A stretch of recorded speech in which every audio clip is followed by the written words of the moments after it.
안녕하세요. 반갑습니다. 비트코인 뉴스파입니다. 폼플리아노 비트코인 투자자 18개월마다 글로벌 금융위기급 폭락 경험을 했다라는 기사 먼저 전해드리도록 하겠습니다. 도움이 되신다면 좋아요, 구독, 댓글, 알림 설정하셔서 최대한 빠르게 정보 받아보시길 바라겠습니다. 자, 비트코인 투자자들은 지난 10년간 약 1년 반마다 글로벌 금융위기급 폭락을 겪고 이를 극복해왔다라고 앤서니 폼플리아노는 이야기를 하고 있습니다. 유명 비트코인 옹호론자이자 이 벤처 투자자인 앤서니 폼플리아노는 지난 10년간 비트코인이 30% 이상 하락한 것이 21번이었고 그중 7번은 50% 이상 폭락을 했다라고 밝히고 있습니다. 정말 많은 횟수였죠. 30% 이상 하락하는 건 정말 이제 증시에서는 굉장히 드문 경우인데 비트코인에서는 너무 흔하게 자주 나왔던 상황이었습니다. 그중에 7번은 50% 이상 하락할 정도로 정말 급락이 나왔죠. 최근에 이제 비트코인의 조정세를 보면 그것보다는 확실히 좀 완화된 느낌이 있습니다. 예전에는 정말 한번 조정이 나오면 정말 크게 나왔는데 요즘에는 그나마 조정세가 조금 덜한 편이고 최근에 들어오신 분들은 지금 이 조정폭도 굉장히 크게 느껴지실 텐데 과거에는 이것보다 훨씬 더 컸다는 거죠. 50% 이상도 자주 출현을 했습니다. 팜플리아노는 이 정도 하락 주기는 지난 10년간 거의 1년 반마다 글로벌 금융위기를 겪는 것과 같다라고 설명을 하고 있습니다. 정말 비트코인 시장은 극심한 변동성을 가지고 있습니다. 그래서 비트코인 투자자 같은 경우는 이 전투로 단련된 상태가 된 거죠. 결국에는 이 오랫동안 이 시장을 바라보신 분들은 아마 이 흐름들, 특히 알트코인들 많이 들고 계신 분들은 이 등락에 대해서 굉장히 조금 해탈을 하셨다고 해야 될까? 뭐 그 정도로 등락이 엄청나게 크기 때문에 이런 등락에 또 크게 동요되지 않는 분들도 있을 거예요. 하지만 뭐 전체적으로 이제 하락세가 나오면 또 그 흐름이 달라지기도 하죠. 이제 월스트리트의 새로운 참가자들은 변동성에 흔들리며 연말 보너스를 걱정하고 급하게 자산을 매도할지 고민하게 만든다라고 지적을 하고 있습니다.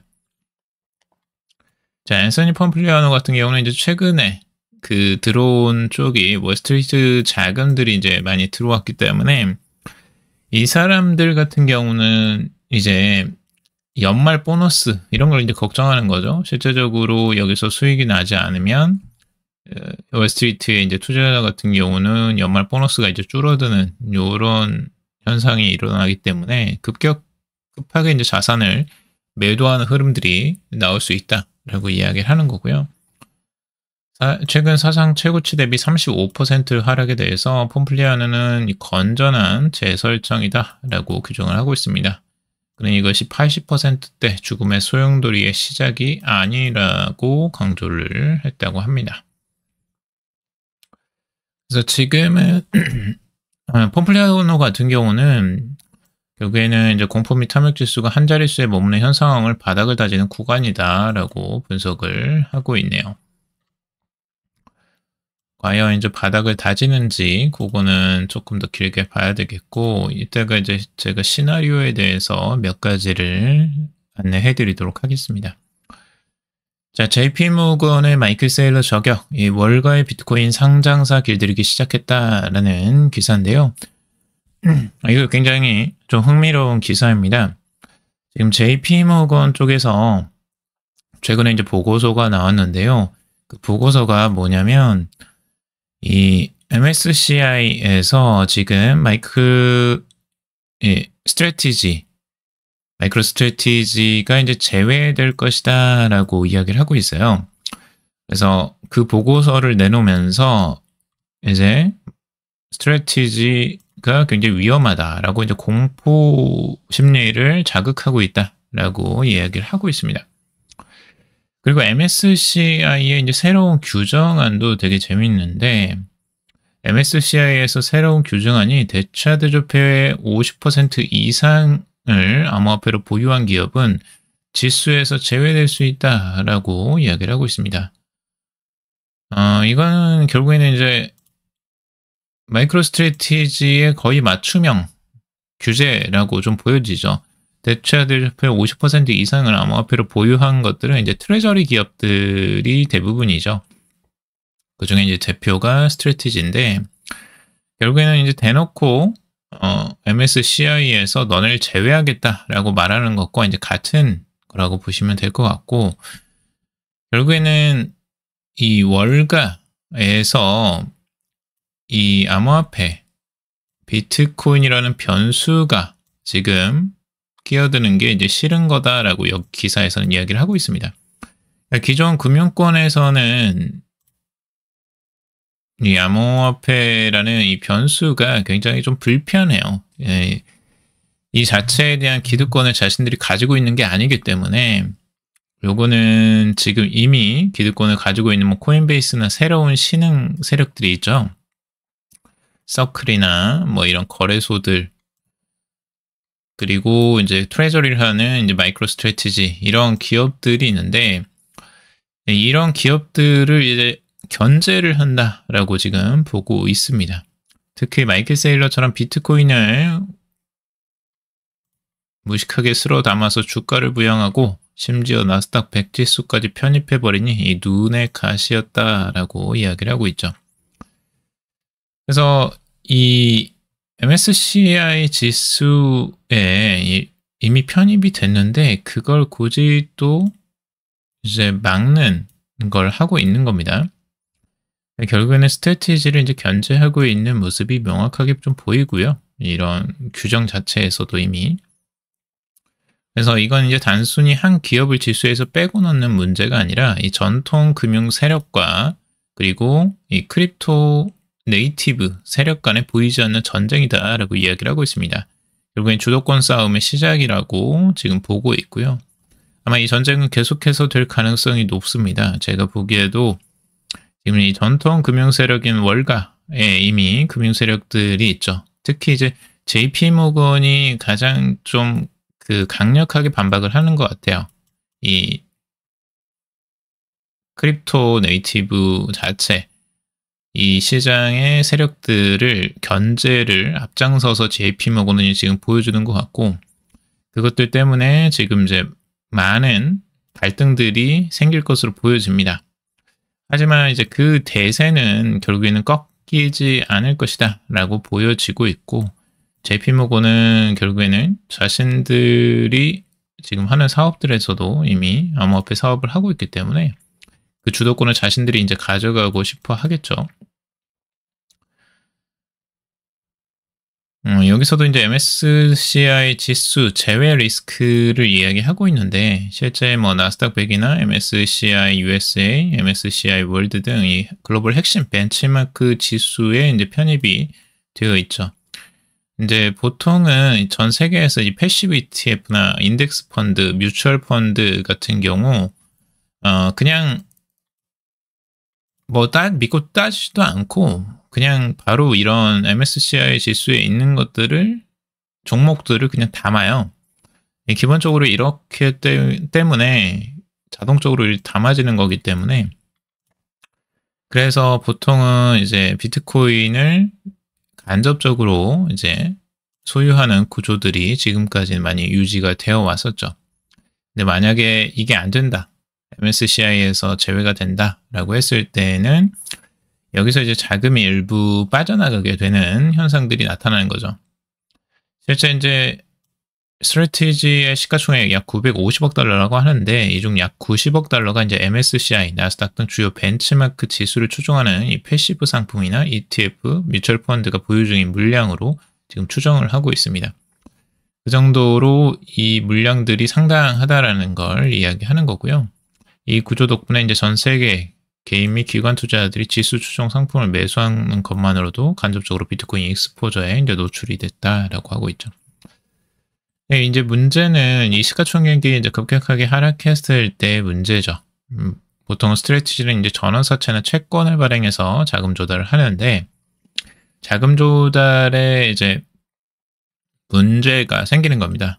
보통은 이제 지수에서 제외되면 대량 매도라는 압력에 받게 되고 주가 신용도에 이제 부담이 생겨서 채권 발행과 자금 조달 비용이 또 상승하게 되죠.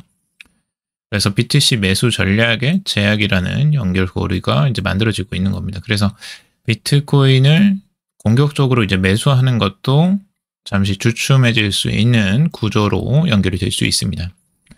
이 공격을 어떻게 이제 잘 이겨내고 살아남느냐, 이것도 지금 우리가 봐야 될 관전 포인트라고 보여집니다. 마이클 셀러는 이제 이렇게 이야기를 하죠. MSCI 기준에 충족하는 기업이다. 우리는 약 5억 달러 규모의 소프트웨어 사업을 가진 회사다라고 하면서 스트래티지는 펀드도 신탁도 지주회사도 아니다라고 이야기를 하고 있죠.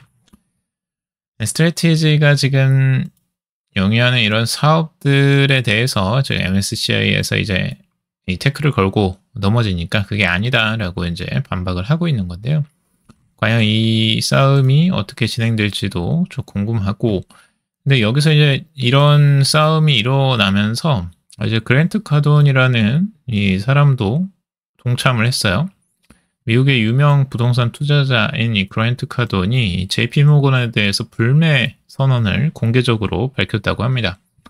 JP 모건이 최근 보고서를 통해서 이 스트래티지의 대규모 자금 유출 가능성을 경고하자 이 카돈이 즉각 JP 모건 계좌를 해제하고 자산을 모두 웰스파그로 이동하면서 강하게 반발을 했다라고 하고 있습니다.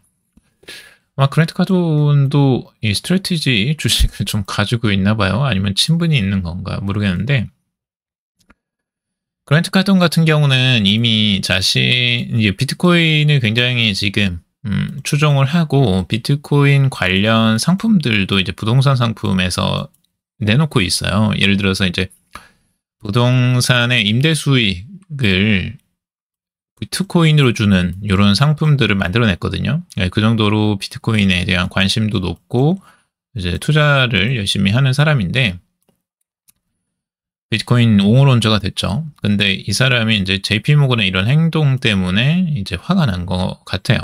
그래서 JP모건 계좌를 완전히 정리했고 전부 웰스파르고로 옮겼다. 스캠이 걱정된다면 체이스 신용카드는 절대 사용하지 말라라고 이제 공개적 불매를 촉구하고 나섰다라고 하고 있습니다. 그래서 JP모건에 대한 비판 여론을 지금 여기서 이제 키우고 있는데, 여기에서 이제 스트래티지가 만약에 이제 내년에 SCI 지수에서 제외될 경우 최대 28억 달러 규모의 자금 유출이 발생할 수 있다라고도 이야기를 하고 있습니다. 그래서 이제 스트래티지 주가도 이제 급락이 나온 거고요. 근데 이 세력 간의 싸움들, 지금 이제 암호화폐 네이티브, 크립토 네이티브랑 지금 이제 전통금융 간의 싸움은 조금 계속될 것으로 보여지고, 여기서도 싸움이 다른 곳에서도 일어나고 있어요. 보시면 JP모건 체이스가 이제 비트코인 결제 스타트업인 스트라이크의 최고 경영자 잭 말러스의 은행 계좌를 돌연 해지한 사실이 알려지고 있습니다. 미국 금융권의 암호화폐 디뱅킹 관행에 대한 논란이 다시 불거지고 있다라고 하는데요. 여기 이제 스트라이크의 최고 경영자인 잭 말러스는 우리 아버지는 30년 넘게 JP모건의 프라이빗 클라이언트였는데 은행 측은 아무 설명 없이 내 계좌를 폐쇄했다라고 하자 이유를 묻자 돌아온 대답은 말해줄 수 없다라는 말뿐이었다고요. 이유도 없이 이 계좌를 폐쇄해버리고 이게 말이 되는지 좀 신기하긴 합니다. 어떻게 이게 가능한지. 근데 은행에서 이걸 자신들이 그냥 자신들의 주관적인 생각으로 의도적으로 이제 계좌를 폐쇄하고 있는 거죠. 예전에 이제 트럼프 대통령도 이런 계좌 폐쇄에 대한 문제가 있었다고 해요. 그래서 암호화폐에 대해서 더욱더 애정을 갖게 됐던 거고, 지금 암호화폐 업계에서는 이거를 이제 초크 포인트 2.0이라고 이야기를 하고 있습니다. 바이든 행정부 시절에 이제 금융 규제 당국이 암호화폐 기업에 대한 은행 서비스 제공을 압박하는 이런 이제 규제가 있었는데, 이 작전이 암암리에 이제 펼쳐지고 있었던 거죠. 그래서 계속해서 암호화폐 기업들을 압박했던 것들이고, 월가에서는 은행권에서는 굉장히 오히려 이 규제가 좋은 거죠. 암호화폐를 기업들을 압박하고 자신들의 이 이권을 그대로 지켜갈 수 있기 때문에 은행권에서는 이것들을 적극적으로 이제 실행을 한 거죠. 근데 이제 JP모건도 그렇게 했던 사례가 있는데, 최근에 이제 행정부가 바뀌면서 그게 완화가 된 것처럼 보였지만 JP모건은 지금도 여전히 그런 짓을 하고 있는 거죠. 이 재밌습니다. 이런 거 보면 실제적으로 이제 세력 간의 싸움이 지금 크게 벌어지고 있구나라는 걸 알 수가 있고, 과연 그러면 승자는 누가 될 것인가? 이런 것도 이제 볼만하겠죠. 그래서 여기서 이제 많은 이제 치고받고 싸움들이 일어날 것 같은데, 이렇게 이제 그 전통금융에서 계속해서 이런 제재를 하면 할수록 암호화폐 쪽으로 사람들이 몰릴 가능성이 높아요. 왜냐하면 은행에서 이렇게 디뱅킹 그냥 갑자기 전격적으로 계좌를 해제해버리는 이런 사태들이 일어난다는 것 자체가 말이 안 되잖아요. 이제 개인들도 언제든지 내 계좌도 해지가 될 수 있고 사용하지 못하게 될 수 있는데, 그렇게 되면 당연히 이런 은행 계좌보다는 암호화폐를 사용하는 게 훨씬 더 안전하다라고 생각하겠죠. 그래서 이 방향성은 완전히 달라질 것으로 보여지고, 미국 은행에서도 이제 이더리움, 비트코인을 직접 보유하는 것을 허용한다라는 내용이에요. 그러면 이제 미국 은행에서도 이제 투자를 목적으로 암호화폐를 보유할 수 있냐? 그건 아니에요. 그건 아니고, 여기에서 지금 볼 거는 미국 이제 통화감독청이 이 국내 은행들이 암호화폐 직접 보유를 승인하면서, 국내라는 건 이제 미국입니다. 기관 투자자들의 블록체인 시장 진출이 본격화될 전망이다라고 하고 있습니다. 최근 은행들이 이제 이더리움이나 비트코인, 솔라나, 리플 등 이 주요 암호화폐를 블록체인 네트워크 수수료 지불 목적으로 보유할 수 있도록 이제 허가를 한 겁니다. 이는 은행의 블록체인 운영 자율성을 확대하는 동시에 외부 업체 의존도를 낮추기 위한 조치다라고 하고 있습니다. 이번 승인은 거래 결제에 필요한 네트워크 수수료 지불령으로 한정이 되고, 투기나 투자 목적의 암호화폐 보유는 여전히 금지가 되어 있습니다. 자, 이렇게 되면 은행들이 실제적으로 이제 암호화폐를 보유할 수 있는 권한이 생긴 거고요. 이렇게 되면 은행권에서도 암호화폐를 일부 이제 가져가게 되는 겁니다. 물론 투자나 투기 목적으로는 가져가지 못하겠지만, 그래도 수수료 이 목적으로 일부를 채울 수 있기 때문에 은행에서도 이제 암호화폐 수요가 이제 정당하게 생겼다라고 보시면 될 것 같습니다. 굉장히 긍정적인 소식이라고 볼 수가 있고요. 아마 이제 다른 나라 은행들에서도 이게 하나씩 풀릴 가능성이 높아지죠. 우리나라도 당연히 풀릴 수밖에 없을 거예요. 스테이블 코인들이 이제 나오고, 실제로 스테이블 코인을 만약에 이제 만들어서 시중에서 유통을 하려면요, 여기 수수료가 들어가요. 보통은 이제 퍼블릭 블록체인을 이제 써야 되는데, 퍼블릭 블록체인은 무조건 수수료가 나가고, 그 수수료는 이더리움이나 솔라나 같은 이런 코인들이 이제 사용하게 될 수밖에 없는 거죠. 그래서 은행권에서 무조건 이더리움이나 솔라나 이런 암호화폐들을 무조건 가지고 있어야 됩니다. 그래서 이제 규제가 풀릴 수밖에 없는 구조로 지금 가고 있는 거죠. 전체적으로. 자, 지금 이제 속임수 국면인가 아닌가 이런 이야기를 하고 있는데요. 지금 원체인 분석가 써니맘 같은 경우는 최근에 비트코인이 크게 조정받는 과정에서 새로 유입된 대형 보유자들의 손절이 집중적으로 발생했다라고 평가를 하고 있습니다. 신규 거래는 상승 후반부에 매수의 손실 부담이 큰 그룹으로 이 최근 실현 손실 급증의 핵심 원인으로 지목을 하고 있습니다.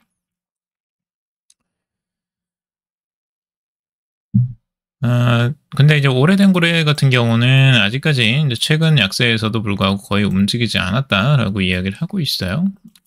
그래서 요거는 한 번 더 봐야 되겠고,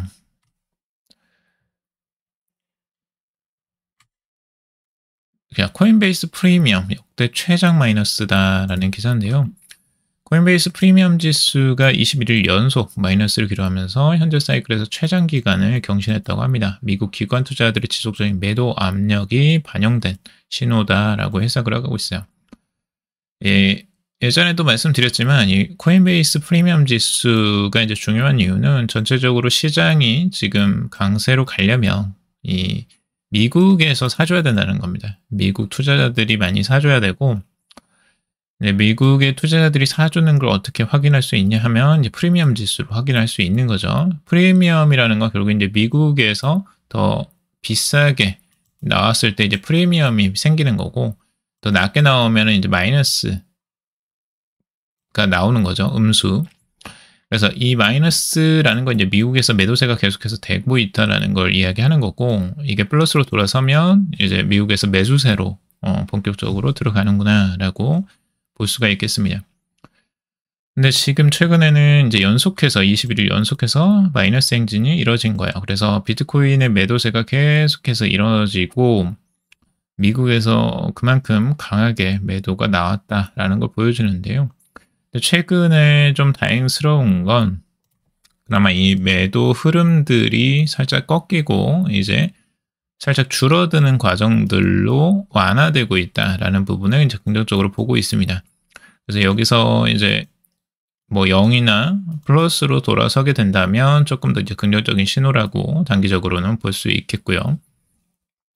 결국에는 이제 유동성이 어떻게 풀리느냐에 따라서 이 코인베이스 프리미엄 지수도 이제 달라질 것으로 보여집니다. 이틀 만에 뒤바뀐 금리 전망, 비트코인 반등의 불씨라는 기사입니다. 금리 인하에 대한 기대가 왔다 갔다 진짜 혼란스럽습니다. 최근에 이 금리 인하에 대한 기대감들이 갑자기 또 올라가기 시작했어요. 지난주 30%까지 떨어졌던 12월 미국 연방준비제도의 금리 인하 확률이 다시 70%로 뛰었다라고 하고 있습니다. 실제로 시카고 상품거래소의 헤드워치는 12월 회의에서 0.25bp 인하 가능성을 69.3%로 제시하고 있는데 불과 이틀 만에 시장 기대가 완전히 급반전하고 있죠. 이거는 아무래도 세력들의 좀 의도가 아닌가라는 생각이 들어요. 실제적으로 급락을 시키고 다시 반등을 하려고 하는 이 흐름들에서 계속해서 실제 사실이 아니잖아요. 결국에는 이제 확률 게임을 계속해서 이야기를 하고 있는데 이걸 이제 누가 말하느냐 하는 거죠. 결국에는 이제 주도적인 세력들이 만들어내는 그냥 자신들만의 의도가 들어간 수치라고 좀 보여지고요. 그래서 이 수치가 진짜 의미가 있는지는 전 의문이에요. 이 자체가. 굉장히 들쭉날쭉하고 뭐 일주일 만에 이게 뭐 30%에서 갑자기 70%가 되니까요. 이게 말이 되나요? 그리고 비트코인이 매도 압력을 진정한 기반으로 단기 반등을 이어갈지 아니면 약세 흐름을 재차 나타낼지 이번 주 시장 심리와 정책 병수에 대해서 이제 결정이 될 것이다 라고 이야기를 하고 있습니다. 뭐 금리 인하 확률 갑자기 뭐 70% 넘죠. 되게 신기한 거예요. 시장을 좌지우지하는 세력들이 결국에는 농간이라고 좀 보여집니다. 그리고 이제 여기에서 비트코인이 지금 최근에 아주 급락이 나오면서 이제 과매도 국면까지 이제 들어서게 됐고 지금 이제 시나리오를 강세, 중립, 그리고 약세 시나리오 세 가지를 여기서 이야기하고 있는데요. 비트코인이 50주 이동평균선을 만약에 되돌파한다. 그러니까 지금 50주 이동평균선 아래로 지금 내려온 상태잖아요. 근데 만약에 반등을 해서 50주 이동평균선을 재돌파한다면 이제 강세장으로 다시 한번 이어지는 흐름들이 나올 수 있다라고 시나리오 1을 생각해 볼 수 있어요. 이건 진짜 이제 강세장으로 지금 유동성이 갑자기 풀리면서 강하게 반등을 하는 이런 사이클이고요. 두 번째 시나리오는 해당 선에서 재차 저항을 받고 이 3, 4개월간 6만에서 10만 달러 범위에서 역걸음을 걷는 구간으로 보고 있습니다. 그래서 계속 행보를 하는 거죠, 옆으로. 그리고 최악의 경우에는 200주 이동평균선이 위치한 이 5만 5천 달러 선까지 밀리면서 장기 재축적 구간에 들어서는 흐름들을 이야기하고 있습니다. 이건 이제 완전한 약세로 전환되는 거죠. 그래서 지금 50주 이동평균선을 만약에 재차 저항을 맞고 쭉 떨어지는 흐름들이 나오게 된다면 이거는 이제 완전한 약세 전환이 되는 겁니다. 그래서 약세장은 이제 기본 1년 정도를 생각하셔야 되고 내년 1월까지 이제 쭉 떨어지는 흐름들, 이 55,000달러, 그러니까 200주 이동평균선이 있는 55,000달러까지의 조정세도 지금 이제 약세장 시나리오 중에 하나입니다. 이제 강세장 시나리오로 지금 생각하시는 분들이 있고, 이 약세장 시나리오로 생각하시는 분들이 있고요. 그리고 뭐 중립도 있을 수 있는데, 여러분들이 각각의 시나리오에 맞게 제대로 공부하시고 이제 투자하시는 걸 권해드립니다. 제가 봤을 때는 저도 50주 이동평균선을 만약에 재돌파한다면 이제 강세 시나리오로 다시 한번 되돌아갈 수 있겠지만 만약에 여기서 저항을 맞고 여기까지도 못 간다면 그때는 다시 이제 약세를 봐야 되는 시나리오로 갈 수밖에 없습니다. 그래서 조금 더 이제 객관적으로 볼 필요는 있고 그렇다고 해서 뭐 이게 끝났냐? 그건 당연히 아니고요. 이제 시즌이 일정하게 이제 마무리되고 조정세가 좀 길어지겠지만 결국에는 나중에 또 모아서 다시 상승하는 흐름들이 길게는 결국엔 다시 나올 것이라고 기대는 하고 있습니다. 데이비스는 마지막으로 이제 비트코인 생산 원가 모델에서 현재 시장을 규정하는 핵심 차트다라고 이야기를 하고 있는데 비트코인 이제 생산 원가를 좀 중요하게 바라보고 있어요. 지금 비트코인의 생산 원가는 7만 달러 수준으로 이야기를 하는데요. 과거 모든 사이클에서 비트코인이 이 생산 원가 부분에서 강한 바닥을 형성해 왔다라고 이야기를 하고 있습니다. 그래서 구조적인 바닥 후보로 지금 7만 달러 선을 이야기하고 있습니다. 채굴을 할 때 원가를 이야기하는 거예요. 채굴 원가를 이야기하는 거고요. 그만큼 이 채굴 원가를 내려간다면 이 이하로 떨어진다면 그때는 굉장히 이제 저가라고 할 수가 있겠죠. 저가 수준이고 그렇기 때문에 여기에서 이제 강력한 매수세가 이제 들어오는 거라고 좀 볼 수가 있겠습니다. 자, 오늘 여기까지 정리해봤습니다. 여러분들 도움이 되셨길 바라고요. 도움이 되셨다면 좋아요, 구독, 댓글, 알림 설정하셔서 최대한 빠르게 정보 받아보시길 바라겠습니다. 투자에 관련된 정보들 참고사항일 뿐이고 조언이 아니니 투자하실 때 여러분들 스스로 꼭 판단하시고 결정하시기 바라겠습니다. 금일도 방송 들어주셔서 감사합니다.